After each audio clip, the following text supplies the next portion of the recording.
I've got two big takeaways from Secure 2.0 for members of the FIRE movement.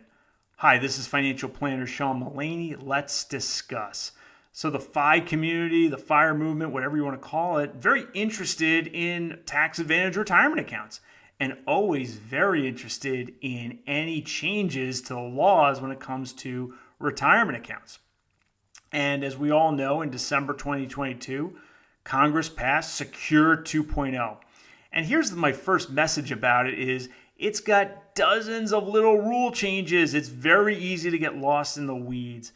But most of these rule changes have very little impact on financial planning for those in the FIRE movement or those not in the FIRE movement, right? These are little nickel dime tinkering sort of changes. Yes, they can be impactful depending on the situation. But to my mind, for those in the FIRE movement, there are two main takeaways from Secure 2.0. The first main takeaway is this: delaying required minimum distributions makes traditional deductible retirement contributions that much more attractive, right? We can debate traditional versus Roth till we're blue in the face, and there are things that support each one of those, right?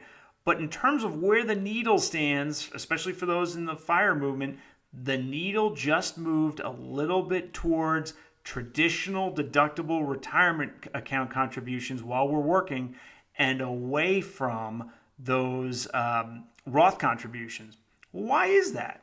Well, if you look at Secure 2.0, it delays for the next decade RMD's required minimum distributions for 1 year from age 72 to age 73. Okay, that's nice. But for those born in the year 1960 and later, that's most of the viewers of this video, guess what? It's so much better. They delayed RMDs for us until we turn age 75. So we now have 3 more years when we're in retirement and we don't have to take RMDs. That means in those years, generally speaking, for most members of the FIRE movement, taxable income is going to be otherwise artificially low, which opens up that planning opportunity to do even more Roth conversions from old traditional retirement accounts at a low tax rate, right? Basically, this is that classic FIRE tax planning where we deduct while we're working. We're subject to our highest marginal tax rates. Then we get early retired and we have this artificially low taxable income and we do these Roth conversions. Well, that was sort of hemmed in by, hey, well, at 72, you got to take RMDs and your taxable income is going to creep back up. Well, now we have all the way through the year we turn 74 where we don't have those RMDs. We have that much more runway to do these tax-efficient Roth conversions, right? And get that tax rate arbitrage. We deducted a high rate while we're working, and then we re-include in taxable income through these affirmative Roth conversions, affirmatively moving traditional retirement accounts into Roth amount accounts and affirmatively triggering taxable income.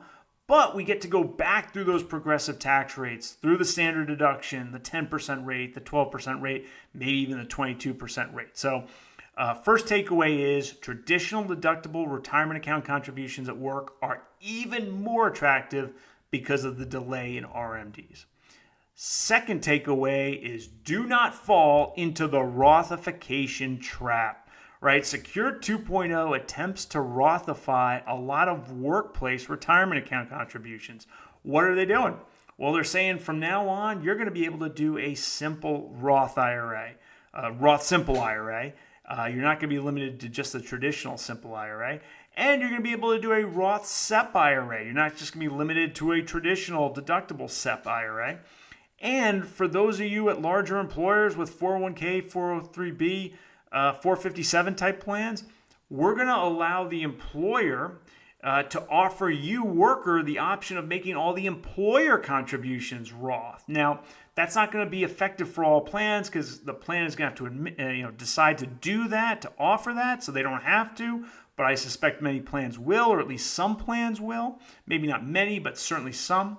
So I'm worried that there might be some folks out there in the FIRE movement who are saying, oh boy, look at this. I could do a Roth IRA at home. I could do Roth contributions to my 401k, 457, 403b, whatever, as my employee contributions. And then I can win the Triple Crown, and now I'll do Roth contributions in terms of the employer contributions. I'll tell the boss, yeah, switch that over to a Roth employer contribution. I think that's a big mistake for most members of the FIRE movement, and here's why. You're going to want to get to a place in early retirement where you have the ability to create at least some taxable income in most cases, because most early retirees are going to be on an ACA medical insurance plan. Okay.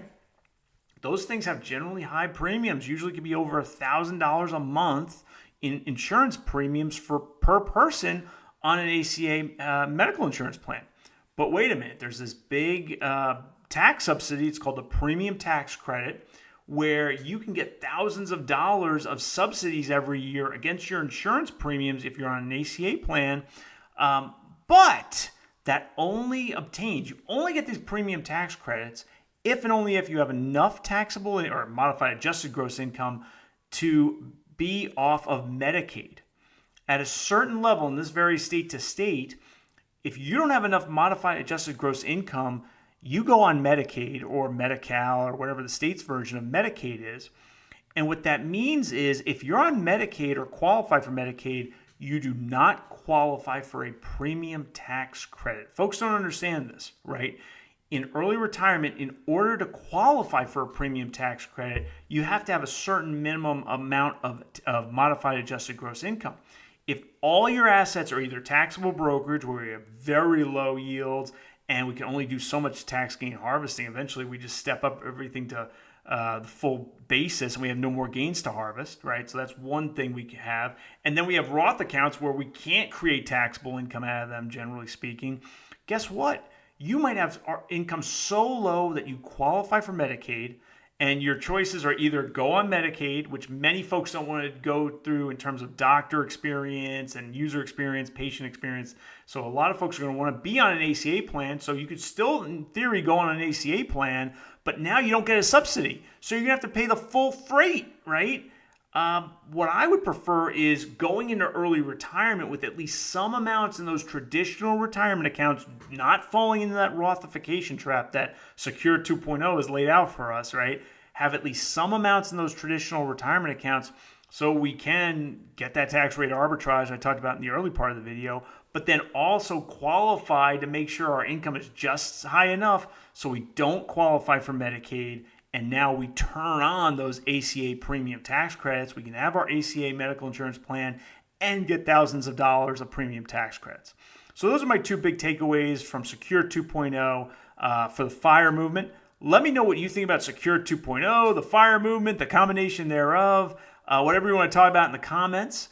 Thanks so much for watching this video. Hope you enjoyed it. If you did, please mash that like button and subscribe to my channel. I'll see you next time.